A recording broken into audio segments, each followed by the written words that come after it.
नसते वासना फुले सुवासिक निष्फल त्या ठाई गंधाची थोरली कोणती नसेले पजाला स्वतः रम्य तू पिकी तुझ पुढे पडे रत्नमाला सदा तृप्त तू नैवेद्याची काय तुला वाण विभो तुष्ट तुझ कसे करावे मी आता बोलान नसे अनंता प्रदक्षिणेचे बळ माझ्या ठाई अभिन्न तुम्ही मग कवणाच्या लागावे पायी तुझला स्तविता हात टेकिले तेथे वेदानी कशी टिकावी तेथे माझी मग पुढवाळी स्वयं प्रकाशी काय त्या पुढे निरांजन ज्योती विसर्जन तुला कोटी विश्वे नांदविसी पोटी कळून सारे सजलो देवा तुझ्या पूजनासी भय हे करा काटे जाया निज जननी पाशी आली पैसी केली सेवा मान्य करून घ्यावी आत्मपदाची जोड सद्गुरु निजदासा द्यावी आत्मपदाची जोड श्री हरी निजदासा द्यावी निजदासा द्यावी सद्गुरुनाथ महाराज की जय जय जय रघुवीर समर्थ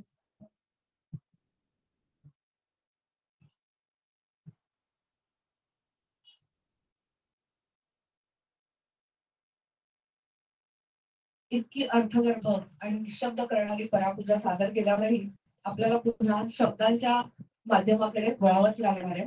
पण ज्या आत्मपदाची जोड आपल्या सगळ्यांना हवी आहे, ज्याच्या अखंड अनुसंधानात राहायचं आहे, त्याविषयी एक नियम आहे की जी गोष्ट आधी होती आणि जी शेवटी आहे ती मध्ये पण असतेच. दिवसाची सुरुवात काकडाग्नी करून त्या आत्मपदाशी अनुसंधान कसं जोडायचं हे तर आपण काल पाहिलं. आज आपण शेजारतीकडे वळूया आणि दिवसाचा शेवट सुद्धा त्याच परब्रह्माच्या अनुसंधानात कसा करता येईल याबद्दल ज्योत्स्ना मावशीने आम्हाला मार्गदर्शन करावं अशी मी त्यांना विनंती करते.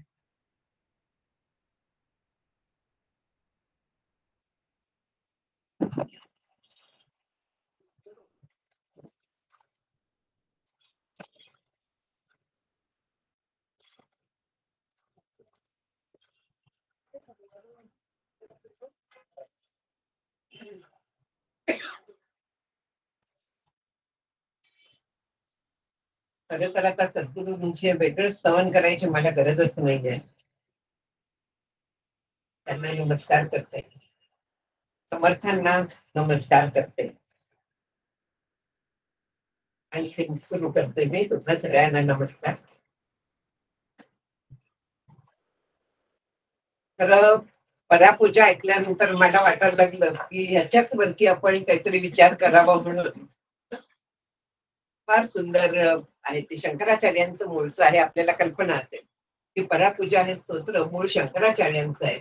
आणखी कोणी त्याचं हे मराठी भाषांतर केलंय माहित नाही मला, पण फार सुंदर ते भाषांतर केलेलं आहे.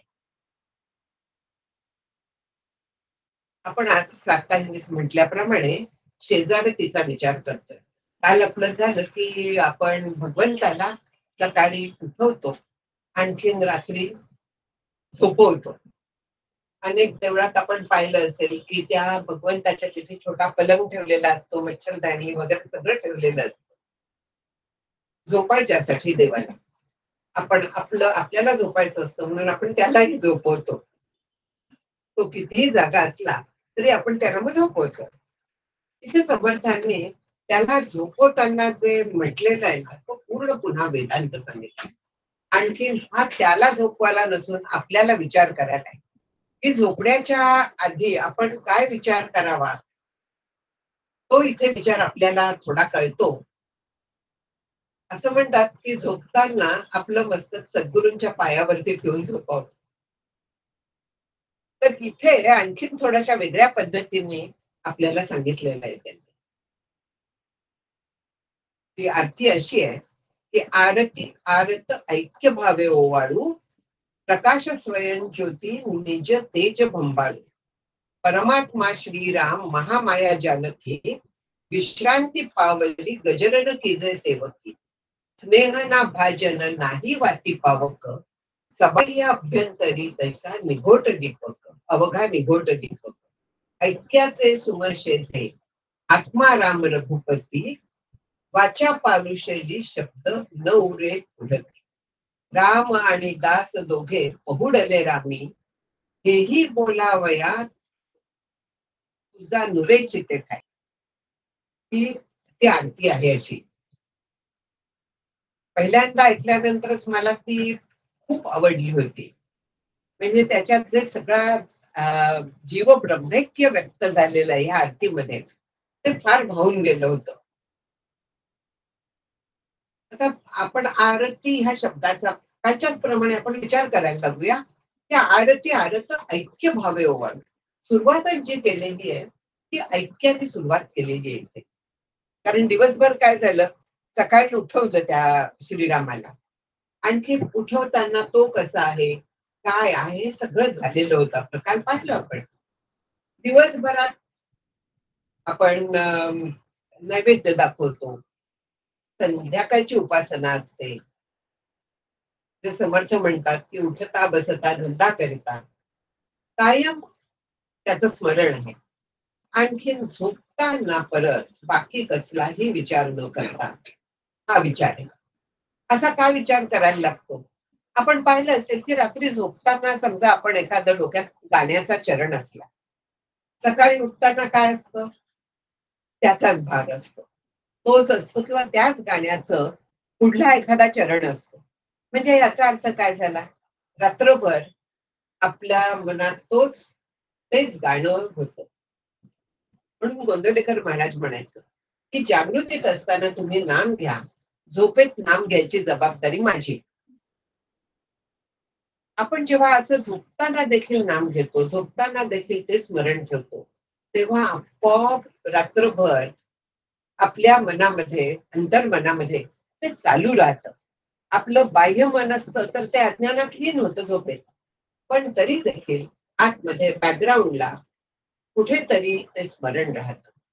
आणि त्यामुळे 24 तास अनुसंधान जे म्हणतात ते शक्य होतं.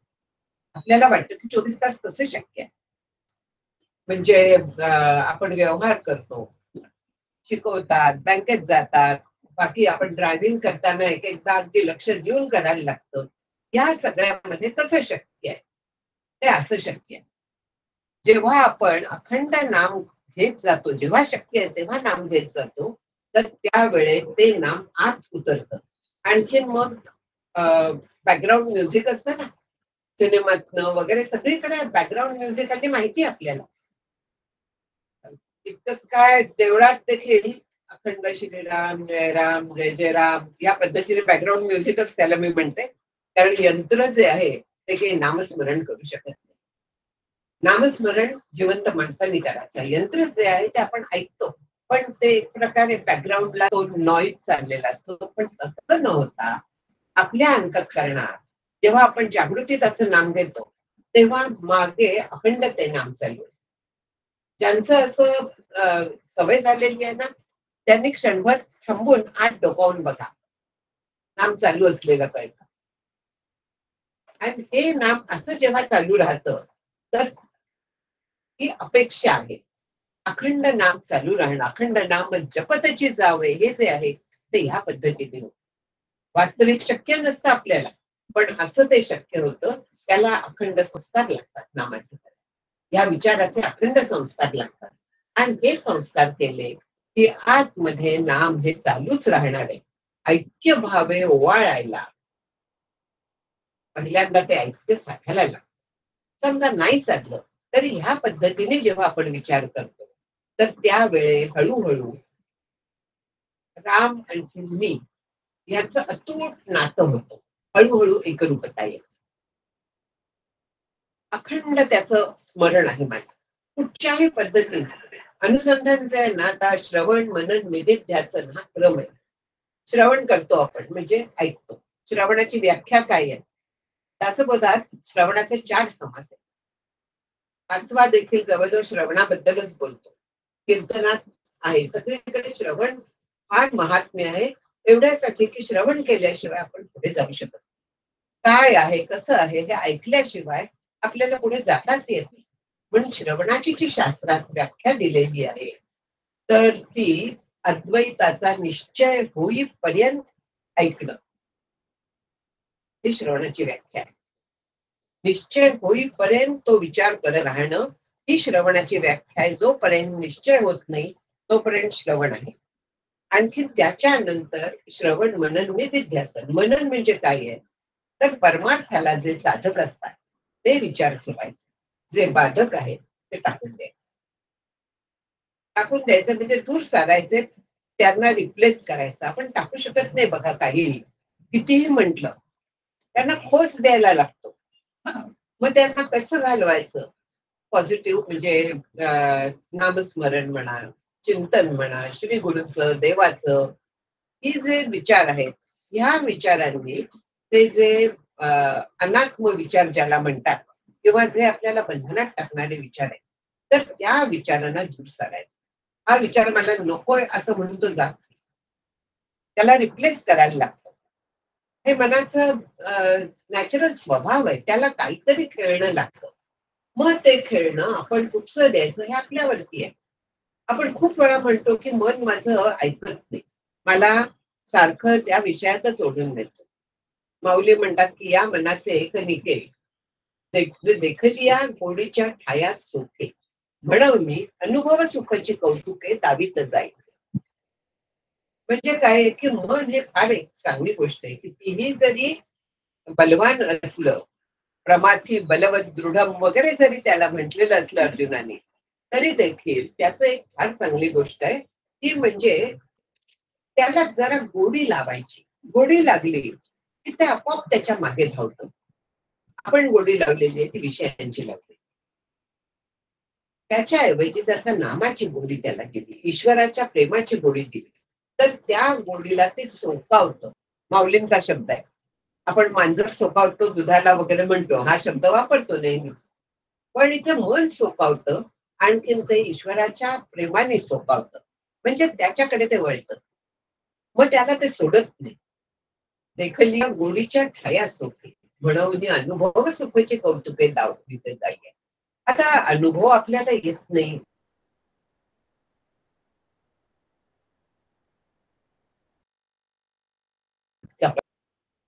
त्याच्यासाठी आपल्याला आधी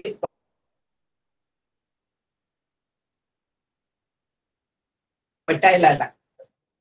आणि पटण्यासाठी श्रवण लागतं. पुन्हा सगळी गाडी जी येते श्रवणावरती येते आणि मग त्याच्यात आनंद येतो.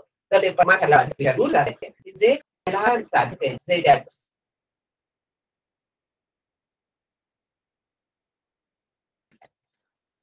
हे कुठपर्यंत आहे? पण जीव ब्रह्म त्याचा निश्चय होतो. की शास्त्र जे सांगतायत, जे श्रीकृष्ण सांगतायत, तर ते माझ्या अनुभवात येणं याला त्रिविधा प्रचिती असं शब्द समर्थ नेहमी वापरतात.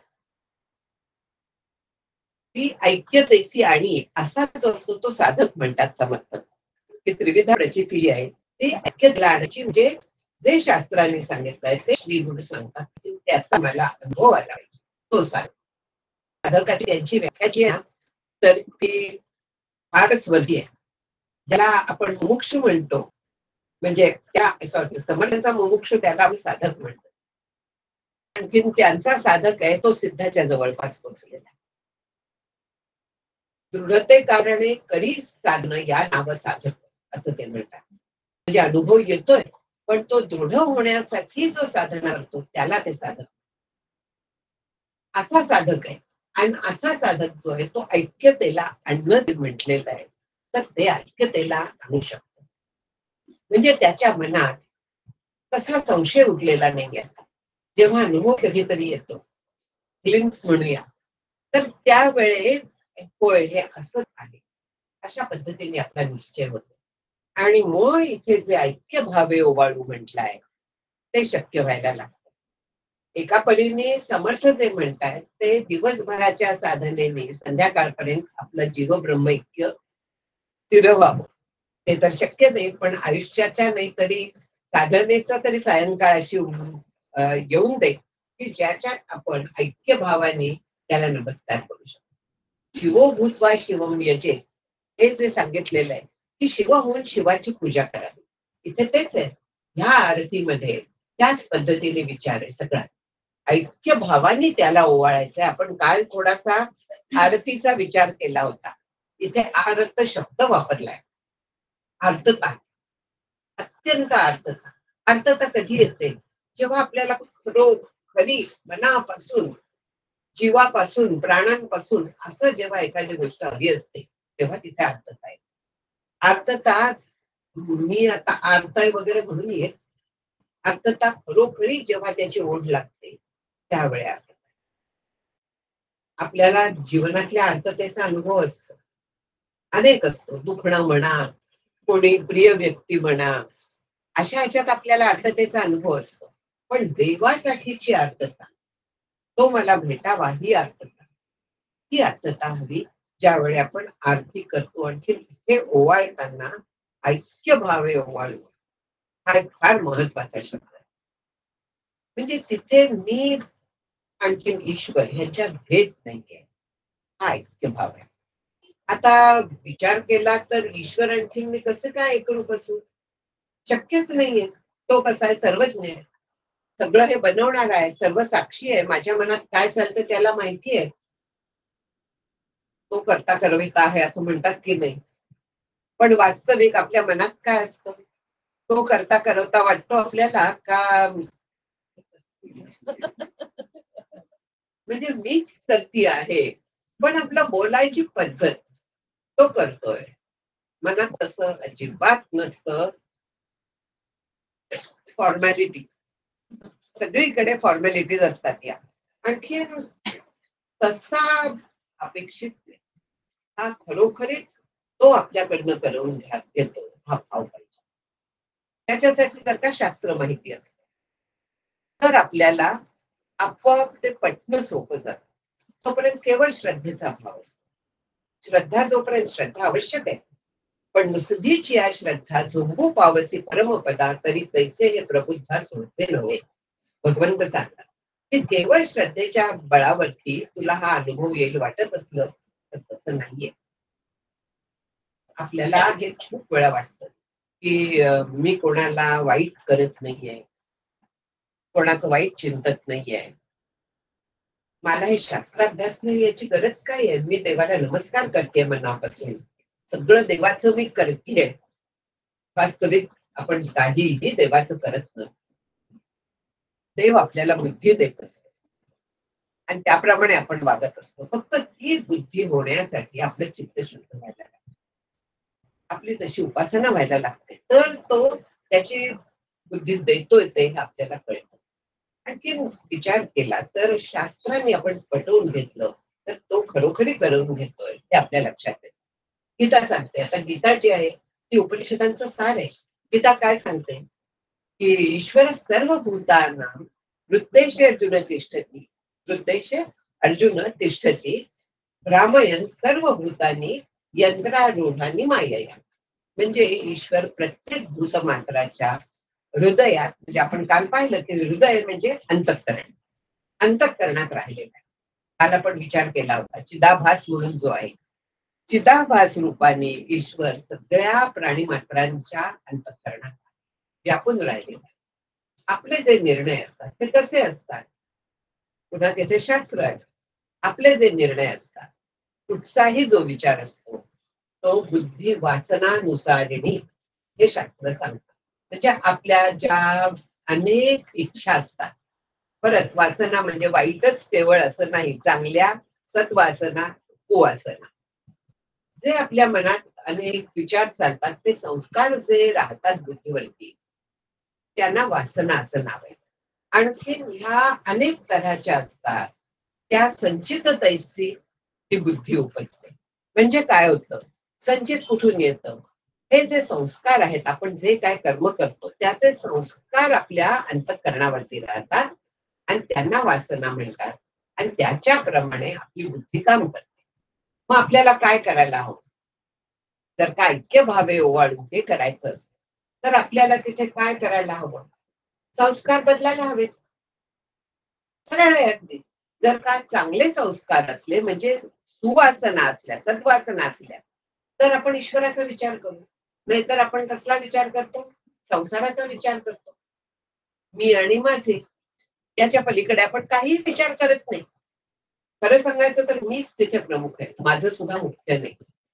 मीच्या संदर्भाने आपले सगळे विचार आहेत, माझं सुद्धा मीच्या संदर्भाने. आपल्या विश्वाचा जो केंद्रबिंदू आहे तो मी आहे. मला वाटतंय मी असं केलं, हे माझे आहे. तुम्हाला काय वाटलं, मी किती कठीण परिस्थितीतनं दिवस काढलाय. हर तऱ्हेने आपण असले विचार करतो, मी मी आणि मी. त्यामुळे मी आणि माझं त्याच्या पाठोपाठ येणार हे विचार बाजूला सारायला शिकायला लागतं आणि ते बाजूला जे जातात ते ईश्वराच्या विचाराने जाऊ शकतात. कारण बाकी सगळे विचार त्याच्या सापेक्षच येणार आहेत. त्याच्या पलीकडे आपल्याला जायचं असलं तर हा विचार ठेवायला लागतो आपल्या मनात आणि मग त्याने हळूहळू या बुद्धीवरच्या ज्या आपल्या वासना असतात, संसाराच्या असतात, त्या कमी व्हायला लागतात. आणि मग ते जे शास्त्र आहे ते कळायला लागतं. आमच्याकडे एक डॉक्टर होते, त्यांना फार हौस होती सांगायची. दिवसभर टीव्ही बघायचे, प्रॅक्टिस चालायची नाही. दिवसभर ते म्हणजे एमडी होते ना, मेडिसिन. दिवसभर टीव्ही बघायचे, सिरियल बघायचे. आणखी आम्हाला म्हणायचे की तुम्ही मला सांगा परमार्थाच्या बद्दल, मी लोकांना सांगेन. शक्य आहे का, कळणं शक्य नाहीये. त्यांना जर का म्हटलं की अहो नाहीये तुमच्या लक्षात येणार, त्यांना एखादा सांगितलं, त्यांना नाही ते समजायचं.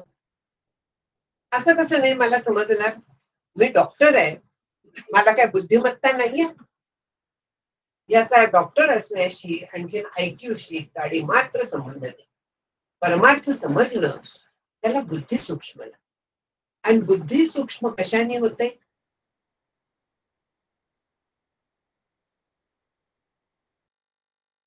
साधनेने, शुद्ध चित्ताने, निष्काम कर्माने, निष्काम उपासनेने आपली बुद्धी जी आहे ती हळूहळू सूक्ष्म व्हायला. आणि जसं आपण सुई वापरतो, हल्ली बऱ्याच जण नाही वापरत हे मला माहिती आहे, पण आपल्या काळात आपण सुया वगैरे वापरल्या. हल्ली बटन जरी तुटलं तरी तो कपडा टाकला जातो. मी हल्ली सांगते. पण त्या सुया आपल्याला कशा लागतात, शार्प लागतात. आपण सेफ्टी पिना वापरतो, त्या जर का शार्प नसल्या तर पदराला नाही जाणार. तसंच बुद्धी जर का सूक्ष्म असली तर ती ह्या सगळ्या शास्त्रात शिरू शकते, आणखीन आपल्याला कळू शकते. सूक्ष्म होण्यासाठी त्या सुईला धार लावायला लागते. गंज असला तर तो आपण फरशीवरती, पूर्वी तरी फरशीवरती असं फिरवून काढायचो. तसा मनावरती चढलेला, बुद्धीवरती चढलेला गंज काढायला लागला. त्याच्यासाठी त्याला घासायला लागला, साधनेने घासायला लागला. म्हणजे परत गोंदवलेकर महाराजांचं उदाहरण देते. ते काय म्हणायचे की मी माझ्या माणसांना नामामध्ये भिजत घाल, म्हणजे चिंच जशी लावून ठेवतो भांड्यांना, तर त्या पद्धतीने त्यांची मन स्वच्छ व्हायला मी त्यांना नाम देतो. म्हणजे नामाने मन स्वच्छ, बरोबर आहे. आपण असं लावून घ्यायचा अर्थ संत जे सांगतात त्यांच्या कथाने केवळ वाचायच्या, तर त्या कथातून आपल्याला काय काय मिळतं हे बघायचं. आज मी विषय सोडून जाते असं मला कधी कधी वाटतंय, पण ते ऐक्य भाव समजायला, ऐक्य जे आहे ते समजण्यासाठी आपल्याला काय करायला हवं हे गरज आहे. बुद्धी सूक्ष्म व्हायला लागते. त्या डॉक्टरांच्या सारखं उपयोग नाही. त्याच्यासाठी ह्या टीव्ही सिरियल सारख्या ज्या गोष्टी आहेत, कथा कादंबऱ्या, ज्या मन विचलित करतात. म्हणजे मला आठवतंय पुणे एके काळी पेपर वाचला तर मन असं शुद्ध व्हायचं, रे काय आहे कसं, असं वाटायला लागायचं. शेवटी मी पेपर बंद केला. आपल्याला जर का साधना करायची तर हे उपयोग. मग ज्या वेळे जग जगापरी चाले ते ईश्वर सूत्रे बांधिले, ते सूत्र हाती घेतले ऐसे न व्हावे, हे जेव्हा माझ्या अंतःकरणात पक्क ठसलं त्यावेळे मी पुन्हा पेपर सुरू केला. मग मन शुद्ध होईल असं झालं की जग जे चाललेलं आहे ते त्याच्या मागे ईश्वराचं आहे. हा कलियुग आहे, तिथे हे असं चालणारच आहे. त्यांनी आपण डिस्टर्ब व्हायचं नाहीये. आपल्या भोवती आपण विचाराचं कवच, इन्सुलेशन ते करून घ्यायचं. आणि जगाचं काय होणार म्हणून रडायचं नाही. कारण जग जे आहे ते ईश्वर सूत्रांनी बांधलंय. कलियुगात ते असंच होणार आहे, हे सगळ्या श्रुती स्मृतीत सांगितले. मग असं जर का आहे तर असं कसं म्हणून काय उपयोग आहे. आपण आपल्या पुरतं पाहावं. परमार्थात स्वार्थ फार महत्वाचा. मला नेहमी वाटायचं आणि ते खरं आहे, पराकृती म्हणजे परमार्थ. माझं कल्याण झालं पाहिजे, इथे माझा विचार आहे. पण तो कुठच्या बाबतीत आहे, मला हा ऐक्याचा अनुभव आला पाहिजे. आणि हा अनुभव येण्यासाठी मी या बाबतीत स्वार्थी असायलाच पाहिजे. म्हणजे स्वचा विचार करायचा, स्वार्थ, स्वार्थ म्हणजे. आणखी तो स्वचा विचार, मी कोण आहे हा विचार, त्याच्यासाठी जे चित्त शुद्ध व्हायला, सूक्ष्म व्हायला साधना ती करायला. म्हणून तुकाराम महाराजांचा हा मला अभंग फार आवडतो की न कळे ते कळव येईल उगले, नामे या विठ्ठले एकाची आहे. न दिसे ते दिसो येईल उगले, पण नामे या विठ्ठले एकाची. ते नाम म्हणजे काही सामान्य नाहीये, त्याच्या साह्याने हे सगळं होतं. मनापासून घेतलं तर पुन्हा तेच येतं की ते घेताना आपण कोणाचं नाम घेतोय ते नाम कानांनी ऐकायचं आहे. हे सगळ्यात महत्वाचं आहे. नाम घेत जायचं एकीकडे 10 ठिकाणी विचार विणतायत, असला उपयोग नाहीये. मेकॅनिकल नाम चालू राहतं, खूप वेळा चालतं, ते उपयोग नाही. ते नाम आपण ऐकायचं आहे. ऐकणं म्हणजे आपलं मत तिथे त्याच्या मागे आहे. आपल्याला माहिती आहे की आपण असे कुठेतरी अशी तंद्री लागलेली असते, समोरनं कोणी गेलं आपल्याला दिसतं, अजिबात कोणी दिसणार नाहीये. कोणी काही बोललं, मी पुस्तक वाचत असेल पूर्वी आणि त्याच्यात इतकं रंगून जायचं की कोणी हाका मारलेल्या देखील ऐकू यायच्या नाही. म्हणजे त्या कानावरती पडत नव्हतं का, नक्की पडत होतं, तरी मला ऐकू यायच्या का नाही. मन माझं पुस्तकात गुंतलेलं होतं, मन माझं कुठेतरी हिंडत होतं, कानाच्या मध्ये डोळ्याच्या मागे असं माझं मन नव्हतं. याचा अर्थ काय आहे की मन जर का त्या इंद्रियाच्या मागे नसलं तर त्या इंद्रियाला ज्ञान होणार नाही. बरोबर आहे, आपल्या सगळ्यांच्या अनुभवाचा विषय.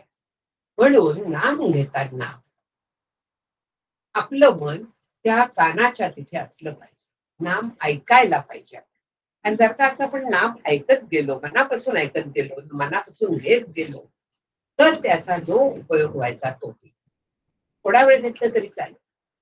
क्वालिटी आणि क्वांटिटी 2 शब्द वापरले जातात. बरोबर आहे हे शब्द अगदी की क्वालिटी पाहिजे ना, क्वांटिटी नको. केवळ आपण माळा ओढत चाललोय हे उपयोग नाही. जे नाम घेऊ ते अत्यंत मनापासून ती गोष्ट माहिती असेल तुम्हाला. एक शेतकरी नारद मुनी करेक्ट. ती गोष्ट सगळ्यांना माहिती आहे असं मी धरतीये ज्या अर्थी म्हणाल. ती जी कथा आहे की नाम घेतलं त्यांनी फक्त सकाळी आणि संध्याकाळी नाम घेत होता, पण इतकं मनापासून घेत होता की तो श्रेष्ठ भक्त ठरला. याच्यातनं काय घ्यायचंय की जे आपण करू ते पूर्ण मनापासून. म्हणजे तेवढाच वेळ घ्यायचा हा त्याचा अर्थ नाहीये. याला अर्थवाद म्हणतात. कुठच्या गोष्टीची स्तुती म्हणजे महत्व समजावायला जास्त स्तुती केली जाते. पण जे आपण करू ते मनापासून करायचं. त्याच्या मागे आपलं अंतःकरण पाहिजे. आणि असं जर का आपण नाम घेतलं तर ऐक्य भावे ओवाळून हे शक्य होईल. भगवंताला रात्री झोपवताना आरती जी करायची ती अत्यंत आर्ततेने आणखीन आपण एक आहोत देव भक्त असे द्वैत अद्वैत्व न खंडिता दाखवी देव देवेशा प्रार्थना ही तुला आता असं स्वामी स्वरूपानंदांची प्रार्थना आहे. फार सुंदर प्रार्थना आहे. तेच इथे सांगितलेलं आहे. आणखीन त्याच्या त्या आरती ओवाळताना कुठला प्रकाश आहे? अत्यंत तेजस्वी प्रकाश आहे तो. कुठला आहे? प्रकाश स्वयं ज्योती निज तेज बप्पा. अतिशय तेजस्वी असं निज तेज आहे. निज तेज म्हणजे काल आपण विचार केला होता की प्रकाश जो आहे तो कुठला आहे? ज्ञानप्रकाश आहे, चिद्रूप प्रकाश आहे, आत्मप्रकाश आहे. आणखीन हा प्रकाश स्वयं ज्योतीचा आहे. स्वयं ज्योती म्हणजे काय आहे? आपण हे शब्द नेहमी ऐकतो, पण त्याचा अर्थ काय आहे? काय माझ्या आत ज्योती आहे की त्या ज्योतीच्या साह्याने मी ती तामणात ठेवून ओवाळतीये? अशी नाहीये ती ज्योती. ही जी ज्योती स्वयं ज्योती जे म्हणतो त्याला स्वयंप्रकाश असा दुसरा शब्द आहे. याचा अर्थ असा आहे की त्याचं ज्ञान कुठच्याही प्रकाशात होतं. सूर्य जसा स्वयंप्रकाश आहे तशीही स्वयंप्रकाश नाहीये. सूर्याचं ज्ञान व्हायला आपल्याला डोळे लागतात. त्यांनी सूर्याचं ज्ञान होतं. बरोबर आहे? म्हणजे असं कुठल्या तरी इंद्रियांच्या साह्याने आपल्याला ज्ञान. जगात जी ज्ञान म्हणून आपल्याला काही होतात ती ज्ञानेंद्रियांच्या साह्याने होतात, अनुमानाने होतात, म्हणजे विचारांनी होतात. त्याला काही प्रमाण सांगितलेली आहेत शास्त्रात. आपण त्या प्रमाणांचा विचार करायला लागलो तर वेळ त्याच्यातच जाईल. 9 प्रमाण सांगितलेली आहेत. प्रत्यक्ष प्रमाण म्हणजे 5 ज्ञानेंद्रियांनी कळणारं ज्ञान. प्रत्यक्ष, अनुमान, उपमान, उपमेच्या साह्याने आपल्याला एखाद्या हे असं असं आहे पण तसं दिसतं तिथे आहे. अशा ह्याने उपमेच्या साह्याने उपमान, शब्द, अर्थापत्ती, अनुपलब्धी, सांग आणखीन चेष्टा, ऐतिह्य, शक्य वगैरे अशी सगळी ही प्रमाण आहेत. म्हणजे आपल्याला ज्ञान होण्याच्या या पद्धती आहेत हे लक्षात घ्यायचं. हे शास्त्राने बसवून दिलाय. आपण विचार केला तर आपल्याला अशा पद्धतीने कोणीतरी काहीतरी सांगितलं त्याच्यावरून आपल्याला कळलं. असे आपल्याला ज्ञान होत जातं. हे सांगण्याचा एवढाच उद्देश आहे शास्त्राचा की यातल्या कुठल्याही प्रमाणाने ब्रह्माचं ज्ञान होत. त्यासाठी ही सगळी प्रमाण त्याचा ओहापोह वृत्ती प्रभाकर सारखे त्याच्यावरती भले मोठे क्लिष्ट ग्रंथ हे जे आहे ते एवढं कळायला. कारण आपण ध्यानाला बसलो समजा समजा आपण बसलो की नाही माहित नाही, पण बसलो तर आपण डोळे मिटतो आणखी मला काहीतरी दिसेल, माझ्या समोर ईश्वर प्रकट होईल, कुठेतरी काहीतरी ऐकू येईल. सगळ्या आपल्या अपेक्षा असतात. येणार नाही असं नाही, येऊ शकतं, पण जे येतं ते जातं, ते टिकत नाही. आणि जे असं आदौ अंतोचे नास्ती वर्तमाने पितत. परत मांडुक्य कारिका आहे की आधी जे नाहीये, जे नंतर नाहीये, ते आत्ता पण नाही. मृगजळ आधी नसतं, सूर्य खाली गेल्यावर नसतं, मग आत्ता आहे का? आत्ता जे दिसतंय तो भ्रम आहे.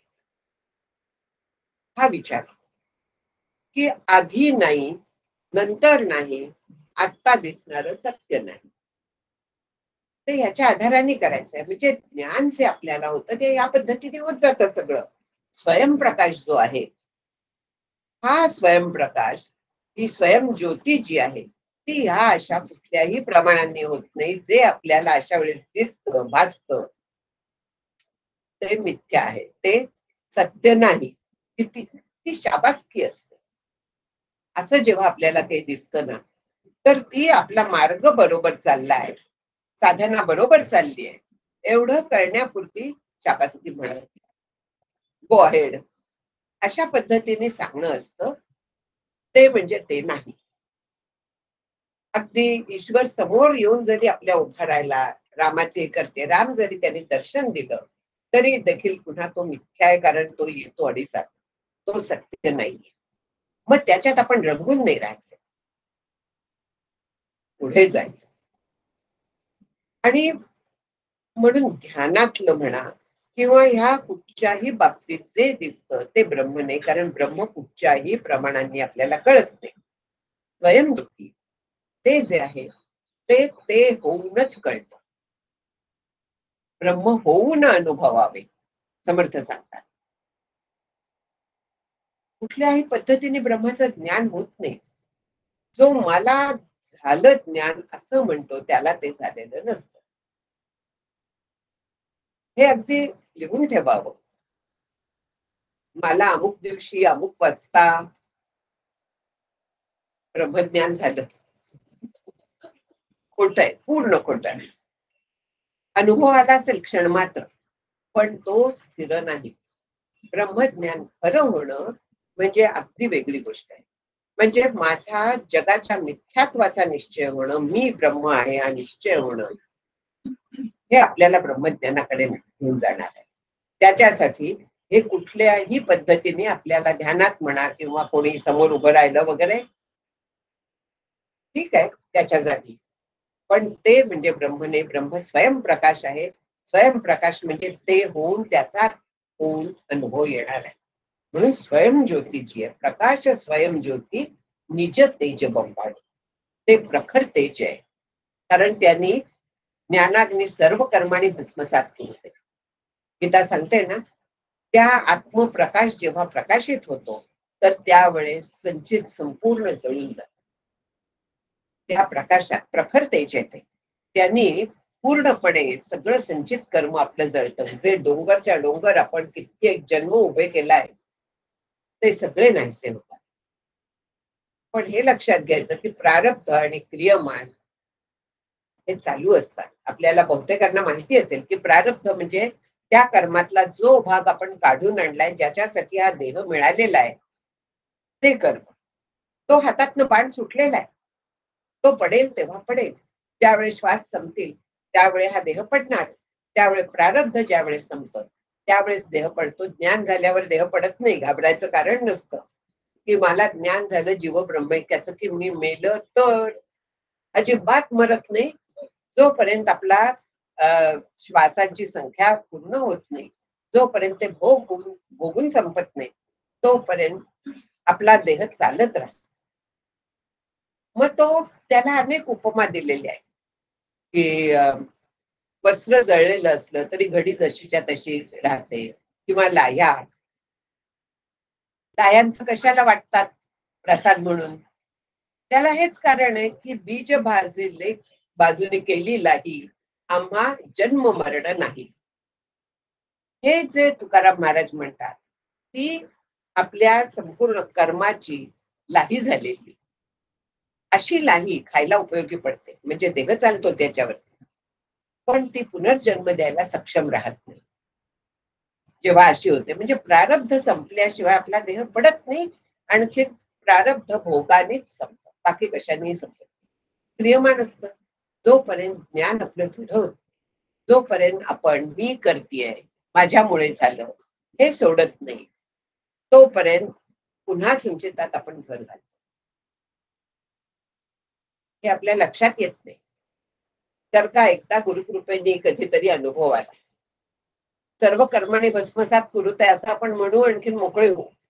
पण आपलं क्रियमाण स्वातंत्र्यात आपण तरी देखील मी केलं जोपर्यंत हे आहे तोपर्यंत आपण संचितात अखंड भर घालत असतो. म्हणून मी केलं हे सोडायला लागतं. ईश्वर करतो. मगाशी जे म्हटलं की ईश्वर सगळ्यांच्या हृदयात राहतो चिदाभास रूपाने, ब्रह्मरूपाने.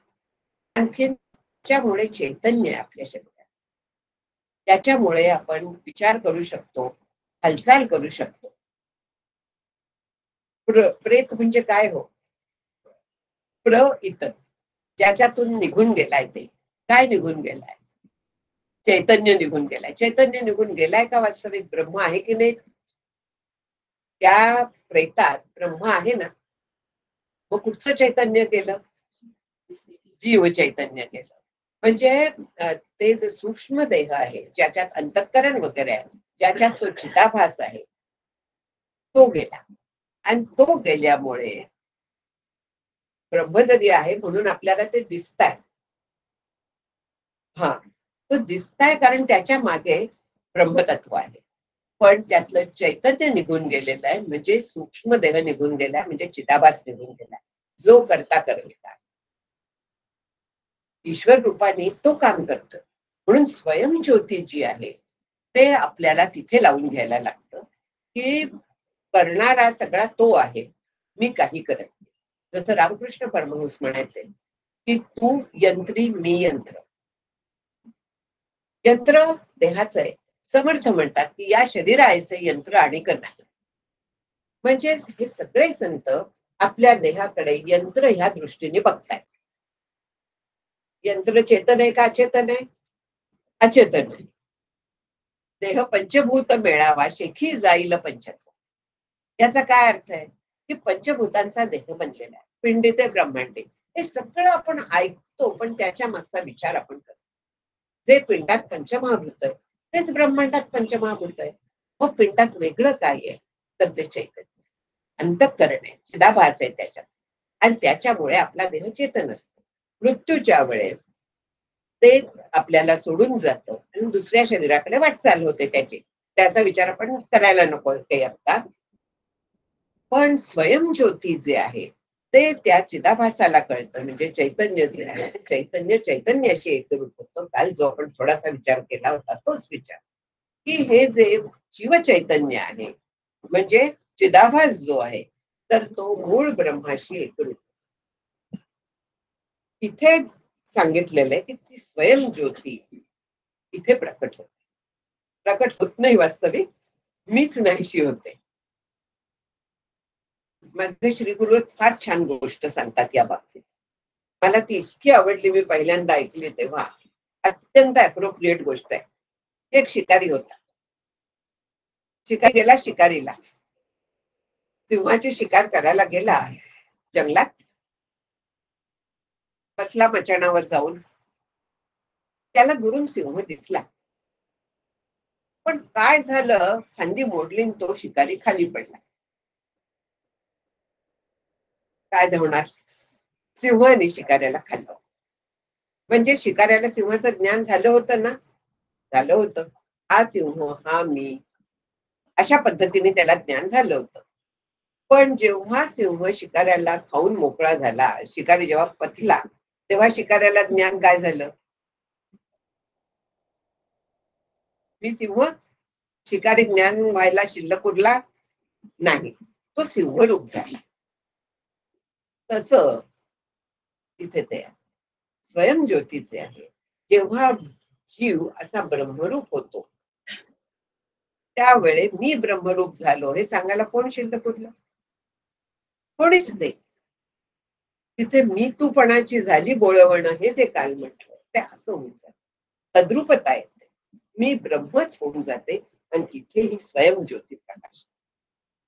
आणखी प्रकाश ते म्हणजे वास्तविक प्रकाशितच आहे ती, पण त्याला काही शब्दच नाहीये. ज्या वेळी असा अनुभव असतो, ज्या वेळी ही स्थिती आपल्याला वर्णन केली जाते, तर त्यावेळी ती कुठल्या शब्दात मांडता येणार? शब्द तिथे शिल्लक आहेत का? मांडणारा शिल्लक आहे का? काहीच शिल्लक नाहीये. गाढ झोपेत जी आपली अवस्था असते तीच तिथे असते. फक्त दोन्ही जमीन आसमानाचा फरक आहे. प्रखर तेज आहे, आपल्याला दिसतं? अजिबात दिसत नाही. गडद अंधार आहे, आपल्याला दिसतं नाही. दोन टोक आहेत.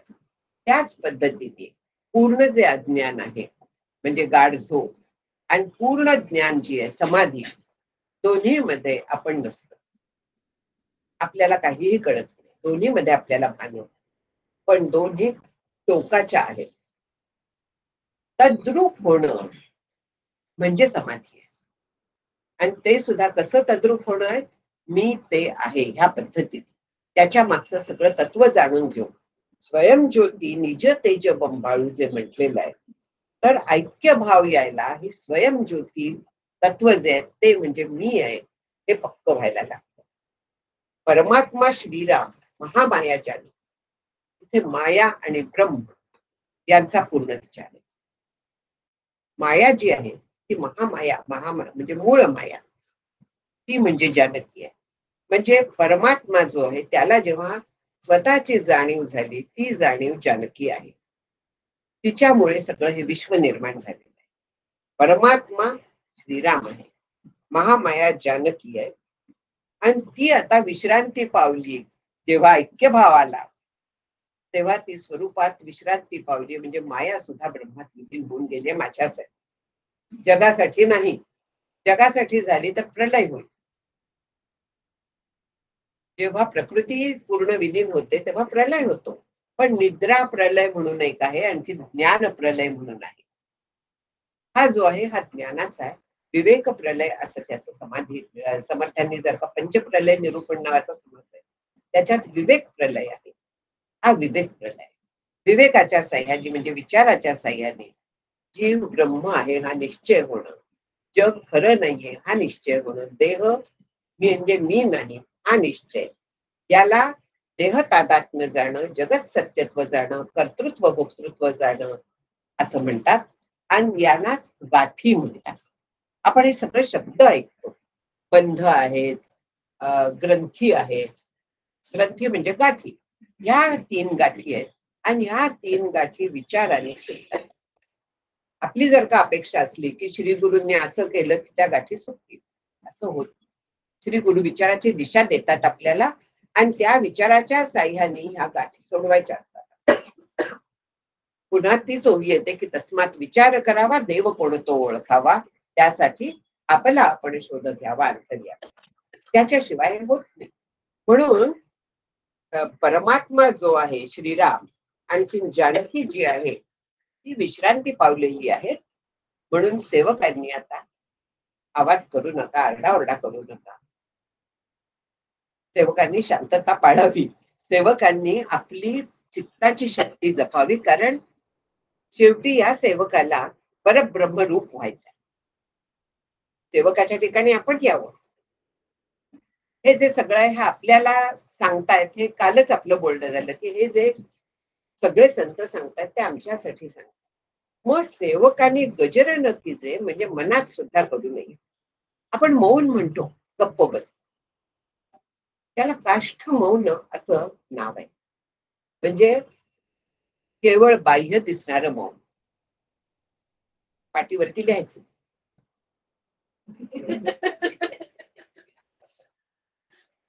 म्हणजे मनात विचार चालू आहेत, अखंड विचार चालू आहेत. मग ते मौन कसं? जे मौन आहे ते विचार पण बंद व्हायला पाहिजे.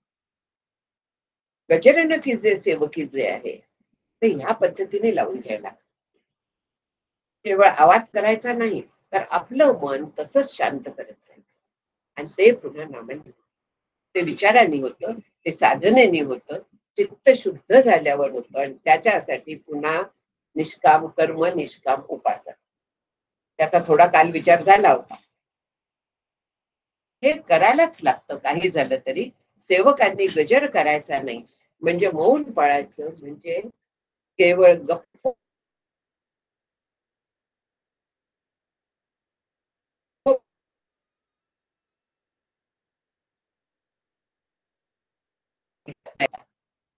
केवळ विचाराने विचाराला दूर साधता येतं.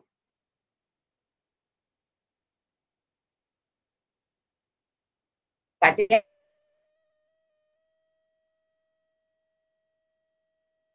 काटा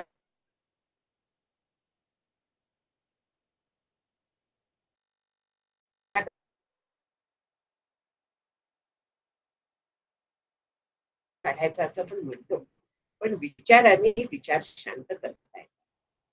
निष्काम उपासनेने विचार शांत होतात, नामाने शांत होतात. पण हेच विचार जेव्हा मी ईश्वराबद्दलचे करते तेव्हा त्याला मौन म्हणतात, काही ना काहीतरी. मग त्याला जेव्हा आपण नामात गुंतवतो तेव्हा ते मौन आहे. मौनाची आताची अशा पद्धतीचं मौन असतं. केवळ गप्प बसणं, वेळेत जाणं किंवा झोपणं हे मौन नाही, यात राहणं हे मौन आहे. ही साधना असते.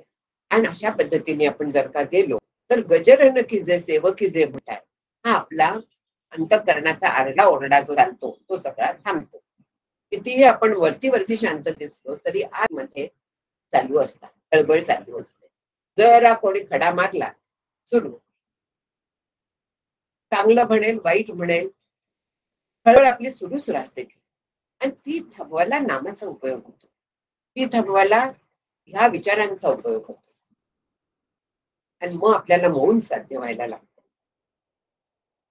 आता हा जो दिवा आहे, आपण काल जसा थोडासा त्या दिव्याचा विचार केला की तेल वात वगैरे सगळं लागतं.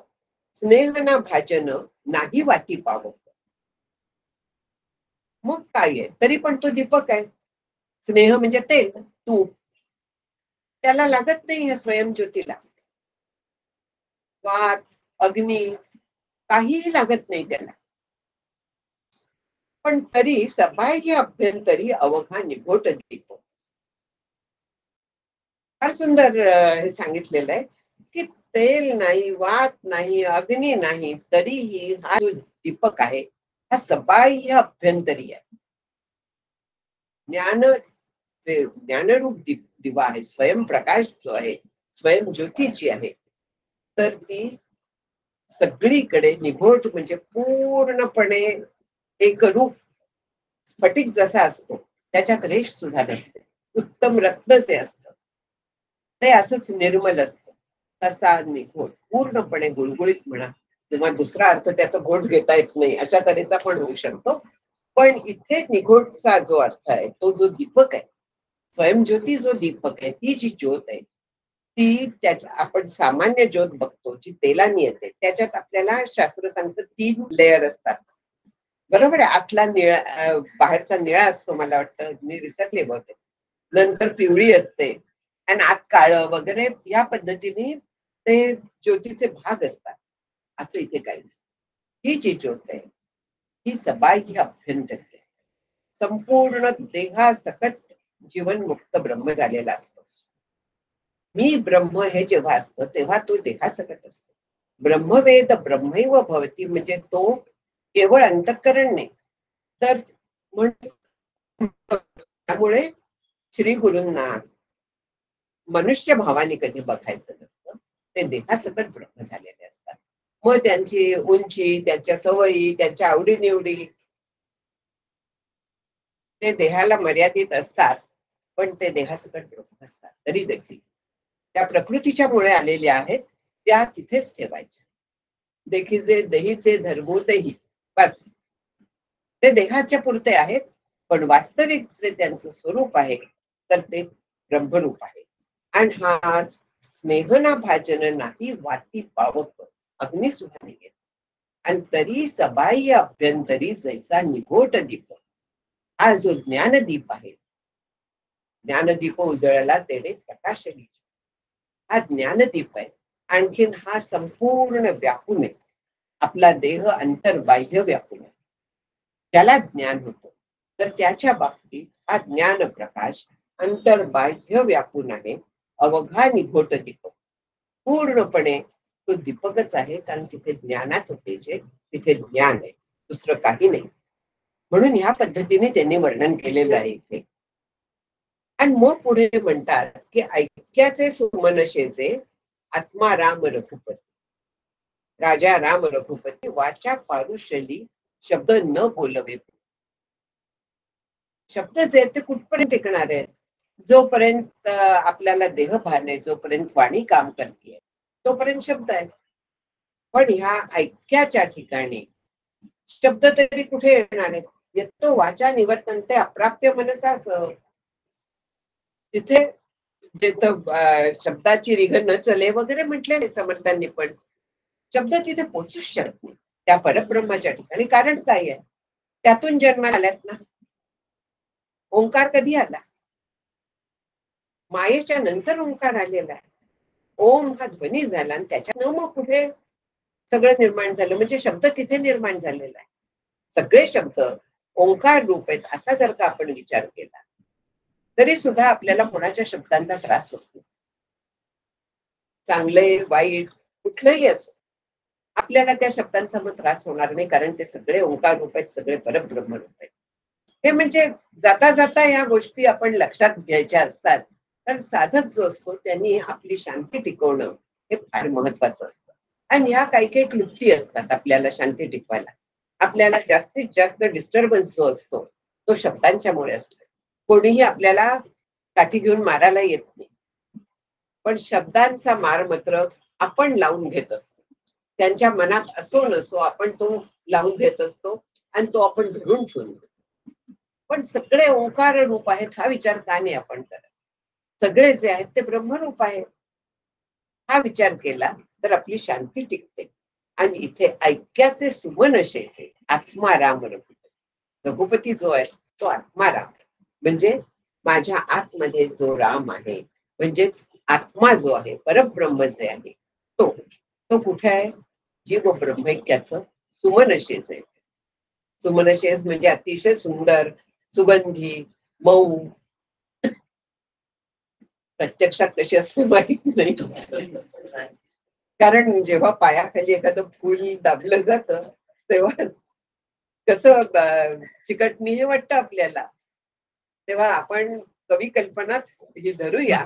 ऐक्याचे सुमनशेष आहे. सुगंधी सुंदर शय्या आहे. अशा सुंदर शय्येवरती ऐक्याच्या तो आत्माराम रघुपती आहे, त्याच्यावरती तो पहुडलेला आहे. याचा अर्थ असा आहे की ते जे जीव ब्रह्म ऐक्य आहे तिथे जो परब्रह्म जे आहे ते अत्यंत निर्मल, अत्यंत सुंदर, तेजस्वी असं आहे. शुभ्र आहे. शुभ्र म्हणजे शुभ्रचा अर्थ पारदर्शक आहे. आपण शुभ्र म्हणजे पांढरं धरतो, पण शुभ्र या शब्दाचा संस्कृत अर्थ जो आहे तर त्याला पारदर्शक म्हणतात. काहीही तिथे ठेवलं तरी ते त्याच्यात उमटतं. स्वच्छ आहे असा तो आहे तिथे. आणखीन हा आत्माराम जो आहे तर त्याच्या पुढे वाचा पारुष्य थांबते, अडखळते, फुकट जाते, काही त्याचा उपयोग होत नाही. शब्द न बोलवे पुढे तिथे गेल्यानंतर मुखातून शब्दच नाही, त्याचं वर्णन करता येत नाही. परब्रह्म कसं आहे, काय वर्णन करणार? तद्रूप झाल्यानंतर मला त्याचं वेगळेपणाने ज्ञानच होऊ शकत नाही. जो मगाचा शिकारी म्हटलं, सिंह झाल्यावर सिंहाचं त्याला वर्णन नाही करता येणार. जोपर्यंत तो त्याला वेगळेपणाने बघत होता तोपर्यंत सिंह कसा आहे तो सांगू शकत. ज्याला परोक्ष ज्ञान. आपण व्यवहारात परोक्ष आणि अपरोक्ष हे शब्द उलटे केलेले आहेत. पर अक्ष म्हणजे इंद्रियांच्या पलीकडच्या बाजूला लांब, पर, आणि अपरोक्ष म्हणजे प्रत्यक्ष. इंद्रियांच्या पलीकडलं परोक्ष म्हणजे जे मला वेगळेपणाने ज्ञान होतं सिंहाचं ते परोक्ष आहे. तद्रूप होऊन जे होतं ते अपरोक्ष आहे, ते प्रत्यक्ष होऊन होतं. आणि इथे वाचा पारुषते शब्द जातात, कारण तो तिथे त्या आत्मारामाला बघायला लागलेला आहे. साधक आत्मारामाला बघायला लागलेला आहे, त्याच्या जवळ गेलेला आहे, त्यामुळे पहिल्यांदा त्याचे शब्द जातात. इथे आपल्याला एक लक्षात घेता येतं की आपण जेव्हा नाम घेतो, बैठकीचं नाम असतं, नाम घेता घेता कधी कधी नाम थांबून जातं. बरोबर आहे? नाम थांबतं. कोणी माळ घेत असलं, माळ गळून पडते. मग माझी कशी माळ गळून पडली? नाही गळून पडली, उत्तम आहे. ती गळून पडून दे, नाम थांबून दे. नाम थांबून आपल्याला एकरूपतेकडे जायचं. आणि आपल्याला वाटतं माझं नाम थांबलं म्हणजे माझ्याकडनं अपराध घडला, माझी चूक झाली. ते नाहीये. तर आपण ज्यावेळी त्या तत्वाशी म्हणजे एकाग्रता इतकी होते त्या दैवताच्या पायाशी, की त्याच्यामुळे नाम हे संधान जे आहे तेही थांबून जातं. नाम आणि नामी यांचा अभेद तसंच होतं, बंद होतं. तो विचार करता करता आपण तद्रुपतेकडे जायचं असतं. आणि म्हणून अर्थात एक झोपेने नाम थांबू शकतं. तर ते सावधगिरी पाहिजे अर्थातच. नाहीतर माझं नाम थांबलं म्हणजे मी पोचले. मला काही कळत नव्हतं त्यावेळी, म्हणजे मी पोचले, मला ज्ञान झालं. गाढ झोप लागली. त्याचा ज्यावेळी खरी तद्रुपता येते त्यावेळी प्रचंड आनंदाचा संस्कार, अवर्णनीय आनंदाचा संस्कार होतो. झोपेतनं आपल्याला उठल्यावर शांत वाटतं, मान्य, पण हा आनंद नसतो. तिथे आपण तात्पुरतं त्याच्याशी तद्रूप होतो, हेही खरं आहे, पण त्या अज्ञानासह अज्ञान जात नाही आपलं. आणखीन इथे ज्ञानाग्नीने सगळं अज्ञान गेलेलं असतं आणि त्यामुळे ब्रह्माचा ब्रह्म होऊन अनुभव आलेला असतो. त्या आनंदाचा संस्कार अंतःकरणावरती उमटलेला असतो. अंतःकरण लीन झालाय खरंय, पण तरी देखील ज्या अर्थी त्याची आपल्याला आठवण येते, ज्या अर्थी ते आपल्याला प्रचंड आनंद आठवतो, त्या अर्थी तिथे तो संस्कार घेणारं काहीतरी आहे असं शास्त्र सांगतं. ज्याला सूक्ष्म अज्ञात अंतःकरण वृत्ती किंवा बुद्धिवृत्ती असं नाव दिलंय, ते आपण सोडून देऊ. पण ती आपल्याला आठवण होते. आणखीन अवर्णनीय आनंदाचा संस्कार असतो. म्हणून ह्या काही काही फॅलसीज म्हणूया किंवा आपल्या चुकीच्या समजुतीच्या आहेत, त्यापासून सावध राहायला लागतं. की गाढ झोप लागली म्हणजे मी तद्रूप झालेली नाहीये, मला काही कळलं नाही, सत्य आहे, पण मी अज्ञानात गेले. ज्ञानात गेल्यानंतर आनंदाचा अनुभव यायलाच हवा. आणखीन इथे वाचा पारुशली म्हणजे त्या जवळ पोचलेला आहे, त्यामुळे ती वाणी आता मौनावलेली आहे, शब्द मागे पडायला लागलेले. आणि मग काय झालं तर राम आणि दास दोघे पहुडले रामी, हेही बोलावया तुझा नुरेच तेथा. राम आणखीन दास जो साधक होता तो, ते दोघेही त्या आत्मारामामध्ये एकरूप झाले. त्या सुमन शिरेवरती आधी राम होता, आता हा जो साधक होता तोही त्याच्याशी एकरूप झाला. दोघेही त्या रामावरती पहुडले. मला वाटतं जनाबाईंचा अभंग आहे ना, की राम खाते राम पिते राम,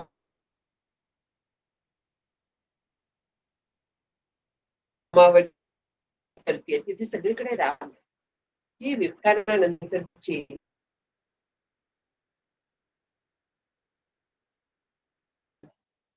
पूर्ण ज्ञानरूप असतो तो असं कायम नाही म्हणणार, पण ती एक काही अवस्था येऊ शकते त्याला. आणखीन कायमचा सगळीकडे त्याला ब्रह्म आहे हा निश्चय असतो, त्या निश्चयामध्ये व्यवहार चालतो. आणखीन म्हणून त्याच्यासाठी सगळं जग ब्रह्म असतं, त्याचा फक्त निश्चय असतो, त्यामुळे जगाचा त्याच्यावर परिणाम होते काही. आणि तिथे राम आणि दास दोघेही त्या रामामध्ये पहुडले म्हणजे एकरूप झालेले आहेत. आणि हे बोलायला तुझा नृरेच ते धावे, इतके ते एकरूप होऊन गेलेले. ही त्या याची काय शेजारतीचा शेवट आहे. कुठे ऐक्य भाव ओवाळू पासून सुरुवात केली आहे आणि दोघेही त्या एकरूपतेमध्ये पूर्णपणे नाहीसे झालेले आहेत. मी पूर्ण गेलेला आहे, मी म्हणजे ते परब्रह्म होऊन बसलेलं आहे. आणि दोघेही त्या निर्मल अशा शुद्ध ब्रह्मामध्ये जीव ब्रह्मैक्य पूर्ण झालेला आहे. दैवत आणि भक्त दोघेही ब्रह्मरूप झालेले आहे. अशा पद्धतीचा ह्या शेजारतीचा शेवट आहे. म्हणजे या अवस्थेत झोपायचं आहे. थोडक्यात नामस्मरणात झोपायचं. किंवा एक होतं की जर का आपण वेदांताचा विचार करत झोपायचा प्रयत्न केला तर विचार हा फार आपल्याला बिझी ठेवतो, अंतःकरण आपलं त्याच्यात अडकतं आणि झोप लागणार नाही.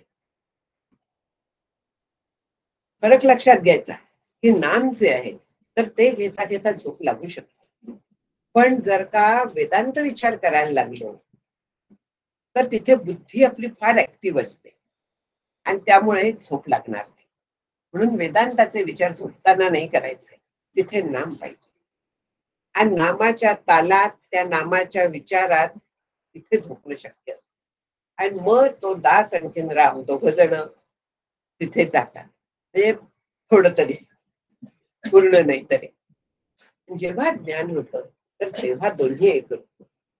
जे सकाळपासून रात्रीपर्यंत आपल्याला आपल्या शास्त्रांनी उपासना घालून गेले ही एका क्षणात होणारी नाही. मी सुरुवात केली, आता 2 महिने मी हे करते तरी अजून काही नाही.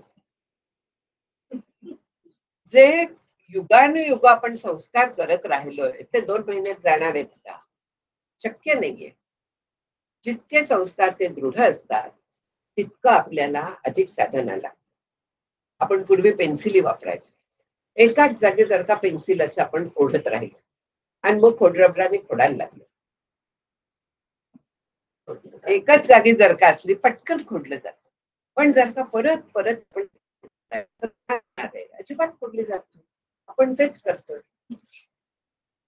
दृढ झालेले संस्कार देहबुद्धीचे आपण थोड्या वेळात थोडस घासून जातील असा प्रयत्न करतो. म्हणून ह्या बाबतीत अजून का नाही, माझं कधी होणार हा विचार नाही करावी. कातडी परमार्थाची, पण कधी होणार, जेव्हा होईल तेव्हा होईल. आपल्याकडनं प्रयत्न अखंड चालू ठेवायचे असतात. आणखी ईश्वरावरती पूर्ण श्रद्धा ठेवायची की तो जे करतो ते योग्य करतो. आपल्याकडनं प्रयत्नात कसूर होऊन द्यायचे नाही. असं जर का आपण करत गेलो तर हे जे अनुभव इथे सांगितलेले आहेत तसे आपल्याला येऊ शकतात. फक्त त्यासाठी कधी होईल अशा पद्धतीने जायचं नाही. साधनाच्या ह्याच्यात वाट बघायची नाही, काहीतरी मला दिसेल वगैरे, दिसावं म्हणून. कारण जेव्हा दिसावं आपण विचार करतो तेव्हा आपलं चित्त रामावरनं निघून दिसावं मध्ये जातं, वाट बघण्याचा. आपल्या लक्षात पण या येत नाहीत काही काही गोष्टी, पण हे सगळे हे जे धोके आहेत हे लक्षात घ्यायचे आणि ते लक्षात घेऊन साधना करायची.